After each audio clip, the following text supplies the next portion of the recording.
और अब आगे बढ़ते हैं खबरों की ओर। बीजेपी ने विधानसभा चुनाव से पहले प्रदेश अध्यक्ष बदलने का अपना सिलसिला राजस्थान में भी जारी रखा।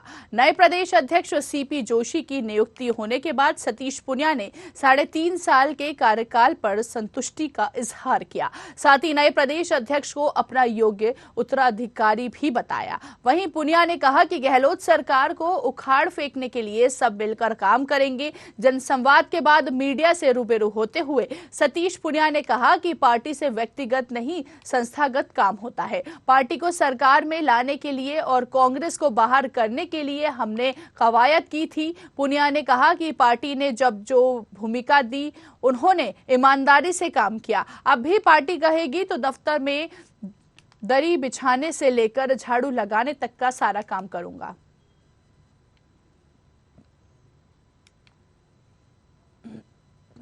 मैं स्पष्ट कर चुका हूं, मैं पार्टी में या राजनीति में आया हूं तो किसी पद के लिए नहीं आया और आज तक किसी भी दरवाजे पर पद मांगने नहीं गया हूं। मैं मेरे जमीर पर, मेरी आदत से, मेरे स्वभाव पे कायम हूं। मुझे पार्टी के नेतृत्व पर भरोसा है। उसने जब जो मुझे भूमिका दी है, मैं पद पर रहूं या नहीं रहूं, ईमानदारी से काम किया है। और मैंने तो यहाँ तक कहा, पार्टी जिस भूमिका में जो भूमिका देगी या न देगी, पार्टी के दफ्तर में दरी बिछाने से लेके झाड़ू लगाने तक के सारे काम मैं कर सकता हूँ। इसलिए पार्टी जो भूमिका तय करेगी उसमें न मेरी मंशा है न मेरी कोई डिमांड है।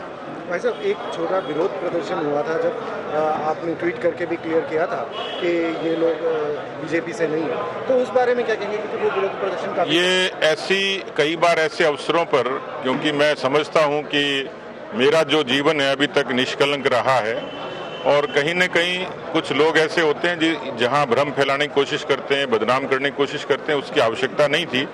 क्योंकि भारतीय जनता पार्टी सभी समाज की पार्टी और सभी को अवसर देती है। मुझे अवसर दिया तभी मैं बनाना, इसलिए वो पार्टी के कार्यकर्ता कतई नहीं थे, उनका अपना एजेंडा था और चंद लोग थे, इसलिए उसका पार्टी की सेहत पर कोई फर्क नहीं पड़ता।